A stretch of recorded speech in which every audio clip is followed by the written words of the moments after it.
Hey everyone, Alpha Eagle here again. Welcome back to my channel. I pray you're all doing well, and may God bless you all. Now before we begin, be sure to like, comment, share, and subscribe.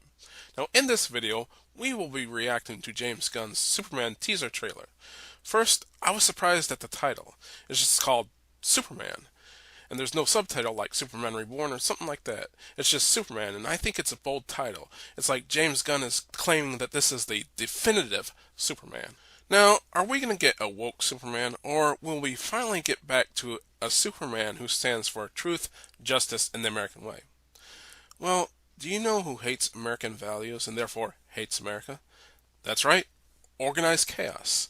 Let's hear his take on an American hero like Superman. The reason why they are cutting out the American way line, because it just kind of Superman being standing up for American values can get questionable when American values are not great at all. Well, that's not a surprise. Most people on the left hate America, and Bob from Organized Chaos just proved it. Now, if you hate America so much, why don't you just leave, Bob? Because he's a lying hypocrite, and deep down he knows that America is the greatest country on earth. Anyway, getting back to the Superman teaser trailer. Now, as far as the costume goes, it's not great, but I like it. It's better than the Zack Snyder Superman costume. I love the brighter colors. I don't like the collar. The S shield is okay, but I prefer a more classic looking S. And I'm glad that they brought back the trunks and the yellow S on the cape.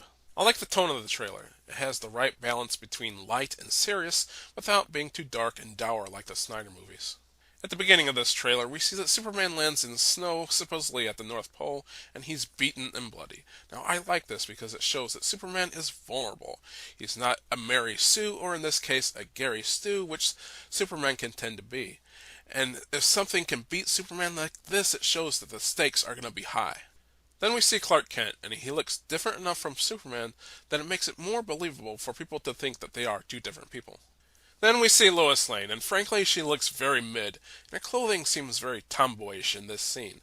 Now, I'm not saying that the actress is ugly, but there has been more attractive Lois Lanes in the past, with the Lois Lane from Smallville probably being the most attractive, in my opinion. Then we see Clark connecting with his father, and I like this a lot. But Paul Kent looks sad, so I wonder why he's sad.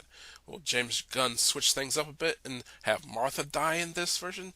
Let's hope not. I would prefer that neither of Clark's adopted parents die. Then we see Superman whistling, and when I saw this for the first time, I was very confused. What would he be whistling at? What is that coming at him in the snow? Oh, it's Krypto! And after I saw Krypto, I was sold on this movie. My ticket was bought. Now the reason why this sold me is, number one, it shows that Gunn is going for a lighter, wholesome, and more optimistic tone. Everyone enjoys a story about a boy, or in this case, a man and his dog. And number two, it shows that Gunn is not afraid to show some things about the Superman lore that some people might consider goofy. And Gunn has a knack for making us care about mascot characters like Rocket and Groot. Now, is it cheap and emotionally manipulative to use mascot animal characters? Yes. But does it work? Yes. Am I a sucker for letting myself be manipulated by a mascot character like this? Yes.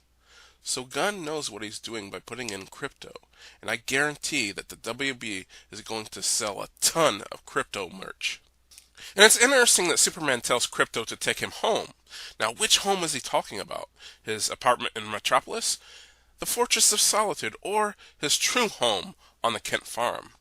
I'm guessing it's the Fortress of Solitude, as it's the closest and he has equipment there to help him heal. They show probably the most important shot of the trailer. Superman saves somebody. There's some things you just have to show in a Superman movie, and saving people is one of the most important. Then they show Lex Luthor, who is played by Nicholas Hoult, which I think is a fairly good choice for Lex. I liked him as Young Beast in the X-Men movies. It seems that behind Lex, it looks like it's perhaps a prison for metahumans that Superman breaks out of. Then we see a kid who looks like he's in the middle of a battlefield, and he's calling for Superman's help. Now, I personally don't like it when Superman gets involved with the wars of humanity. It's best that he stay out of international conflicts, as it could end up backfiring and causing further wars. But if he wants to save hostages or some kids on the battlefield, that's fine. Just don't get involved with the fighting itself. A crowd of people are mad at Superman. Now, I don't like this, but It is logical that some people are not going to like him. Perhaps they don't like him because he did get involved with the war that we just saw, or perhaps they are angry with him that he didn't get involved. People could get upset at either. Then we see Stag Industries, which I'm thinking might have to do with what I expect is a meta-human prison that we saw earlier. Then we see Guy Gardner, Green Lantern, which I've heard some people say that he looks angry at Superman, but the first time I saw this, I thought he was angry with the crowd since he put up a barrier between them and Superman.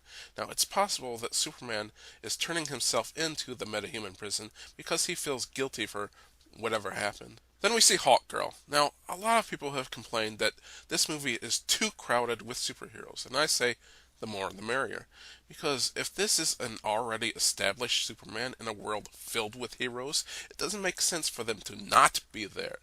Now, as long as the focus is on Superman, I don't see a problem, and Gunn does a good job with a team of characters. See Superman fighting a kaiju, which makes me very curious. Is this the incident that makes people turn on Superman? Did Lex Luthor create this creature as a sort of false flag, knowing that Superman might screw it up, therefore turning people against him? Or is my theory true, and the creature was created by Stag Industries? Because this reminds me of an episode of Justice League when the JLA fought a similar creature. Next we see Lois and Superman, with a battle going on in the background.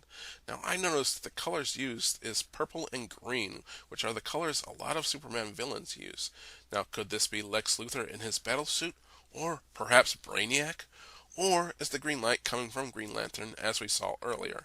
Who knows? Then we see Superman and Lois kissing. Yes, a straight couple kissing in a modern day movie.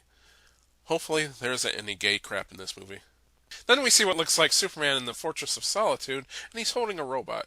And it's nice to see that Superman cares for everybody, even robots. Now, is this Helix? We'll find out. Next, we see Metamorpho.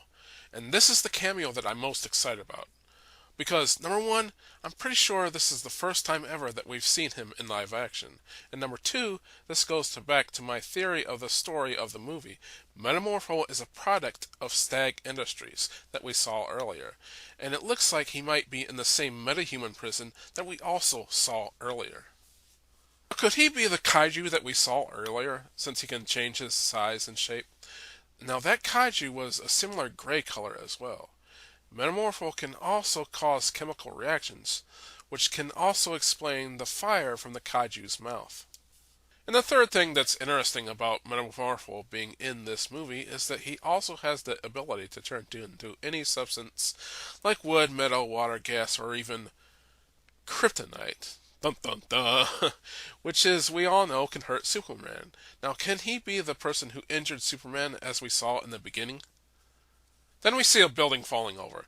Now, could this be a 9/11-like tragedy that Superman failed to prevent and therefore caused the public to turn on him, and then he goes to a metahuman prison? Then we see a very angry Lex Luthor. Now, is he angry because he blames Superman for the tragedy, or perhaps did Lex cause the tragedy, therefore turning people against Superman? Who knows? Mysterious man bursting through the walls and attacking Superman. Now, who could this be? Who could be strong enough to fight Superman? Now, perhaps Lex stole Superman's DNA at the metahuman prison to create Bizarro. Or is this Metamorpho again, as I had predicted? I might be completely wrong, but we shall see. Now, I'd like to point out that they are fighting in an empty stadium so as to not hurt any civilians. Then we see the first sign of wokeness with the race-swapped quote, legacy character of Mr. Terrific. Yes, the original Mr. Terrific was white. Now, I know very little about this version of Mr. Terrific, but I do know he's one of these bestest ever characters. You know, they made him the smartest, bestest ever, like they do with a lot of black characters, like Blue Marvel or the Calvin Ellis Obama knockoff Superman. Now, I might actually like this character if he had his own original superhero name instead of being a quote legacy character. It shows a lack of originality. They actually had to add diversity.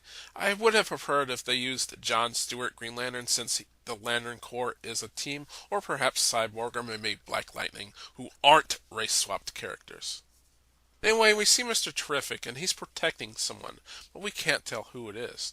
Now, originally I thought he was protecting Superman, like Green Lantern did earlier. And if Superman was weakened, as we saw in the beginning, he might need protecting. Then we see Superman and Lois kissing again. Gunn is almost assuring us that he's not making Superman gay.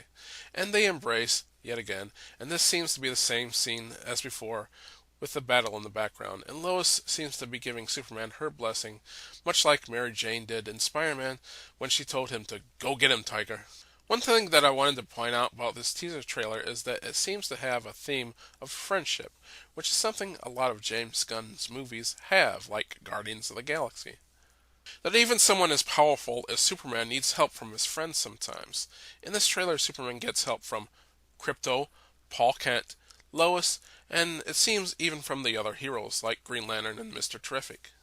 So, is it woke? Well, besides Mr. Terrific, they also race swapped Perry, not White, which seems to be a trend. And you can say that Hawkgirl is race swapped, but she is an alien, so technically she wouldn't have any race as humans see them anyway. And she was played by Latino actresses before, so it's debatable whether this is a race swap or not. As far as messaging goes, we'll really have to see the movie to know for sure. So while yes, there are bits of wokeness in it, but we'll have to wait and see if they go full woke. Anyway, that's about it for this video. Be sure to like, comment, share, and subscribe. I'm Alpha Eagle. God bless you for watching. God bless America, and I pray that this movie doesn't go full woke. Oh, and one more thing. Merry Christmas!